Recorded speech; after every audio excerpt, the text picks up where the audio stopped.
Good morning, student. Today we will continue with the lecture. Chapter 4, Organization of Data, second lecture. We have seen the purpose of classification and the meaning of classification.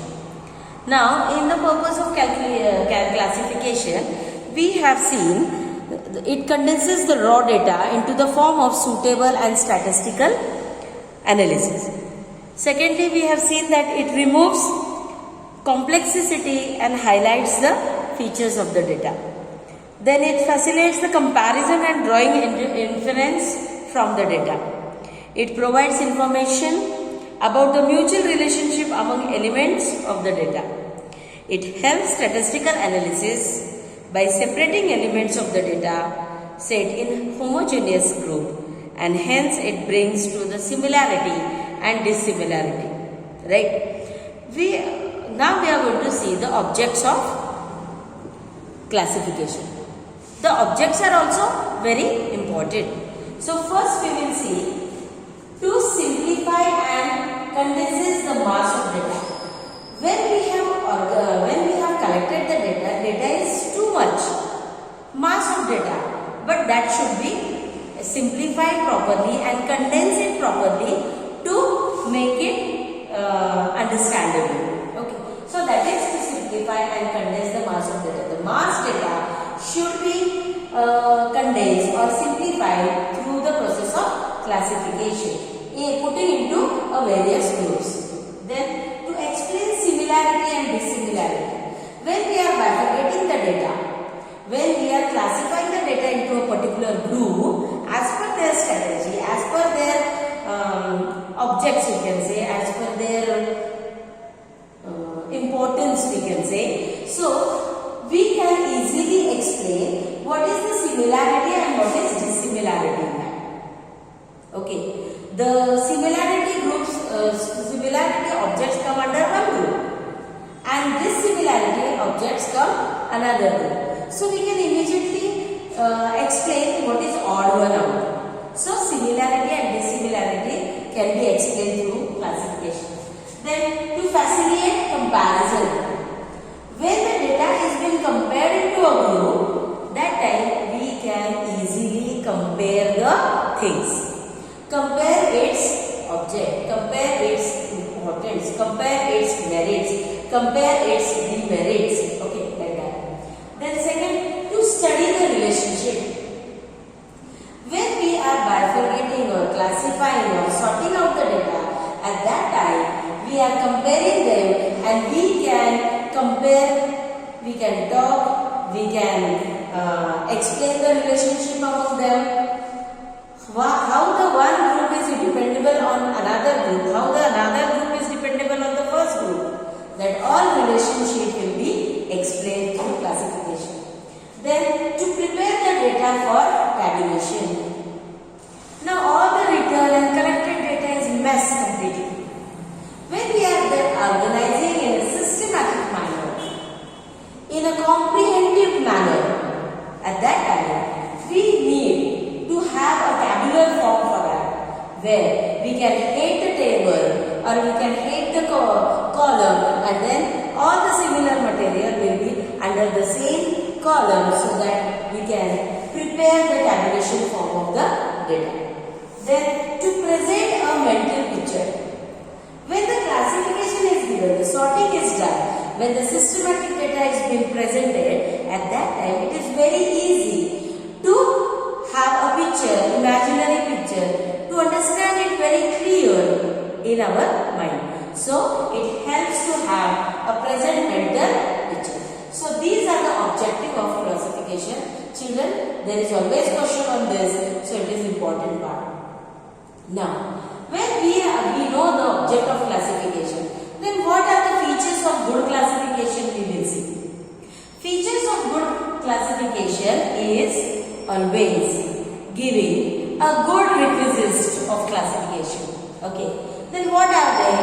Suitability. A suitable data is put into a suitable column in a suitable form which can be understood properly, which can be comprehended immediately, and it will be comfortable to put further the presentation. Okay, now our our next topic is presentation of data. So for that it is always suitable. Then second, unambiguous. Unambiguous means what? When we are classifying it, that time no confusion take place. Unambiguous means no confusion. Sometimes what happens, if we will not sort the data, all the points, all the features, or all the data, or all the information will be messed and it will be confusing to us. So when a good classification is done, at that time it is not at all confusion. Okay, so ambiguous means not confusion,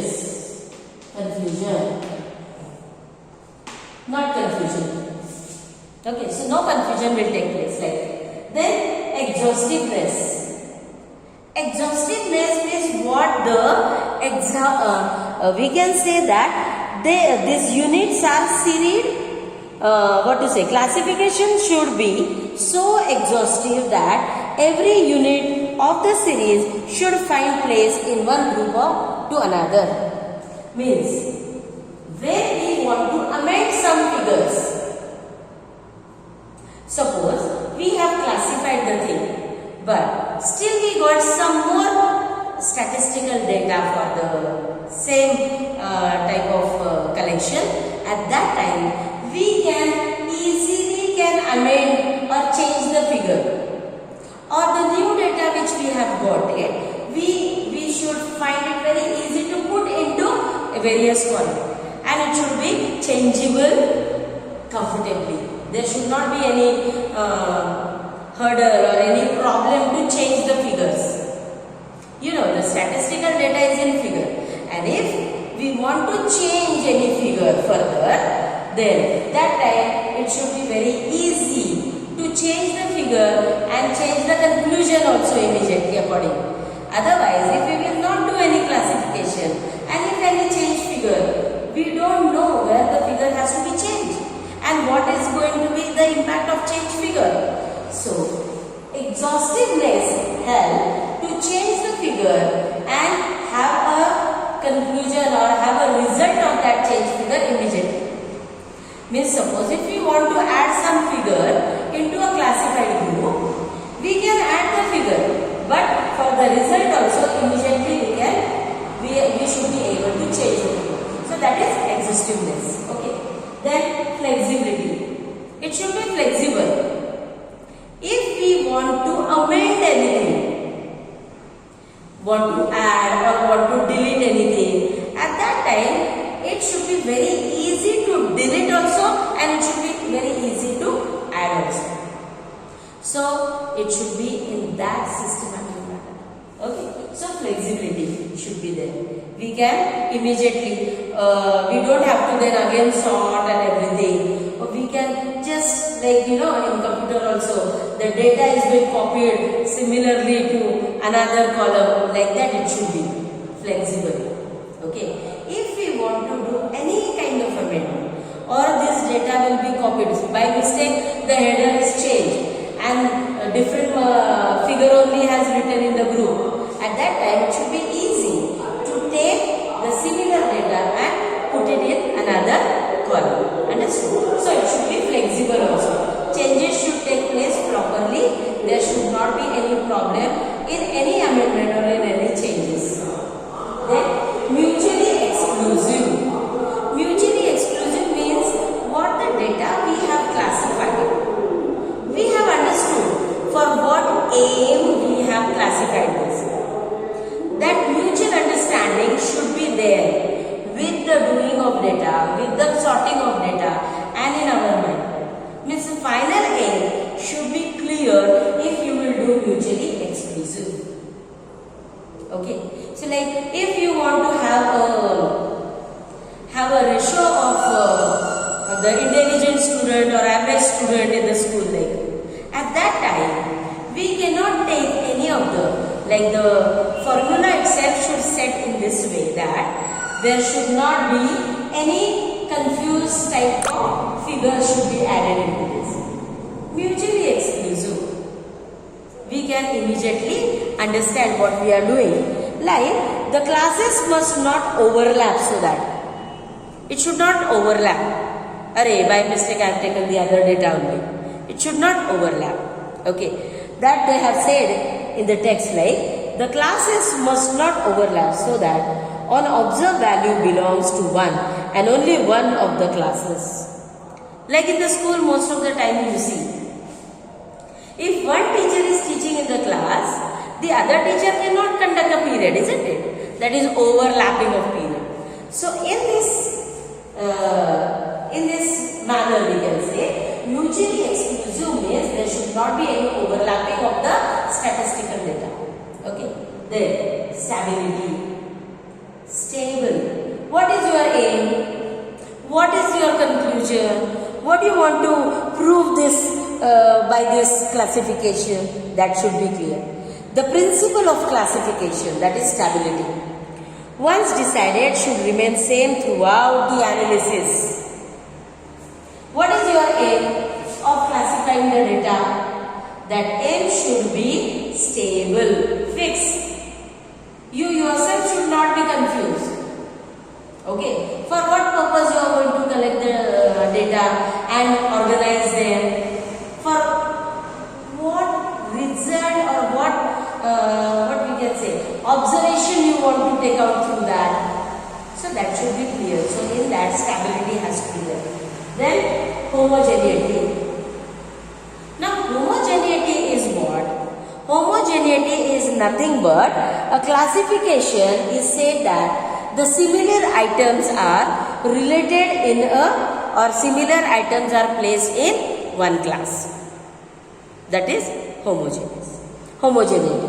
All units belonging to a group should exhibit similar characteristics. Okay. So homogeneity is a good feature of classification. Okay.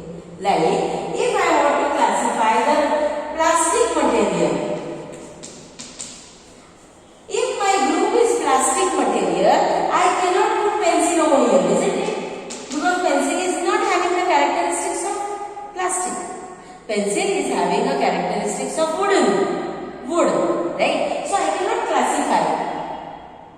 So the homogeneity means the similar kind of characteristic should be placed in a particular group. That is homogeneity. So children, today we have seen objects of classification.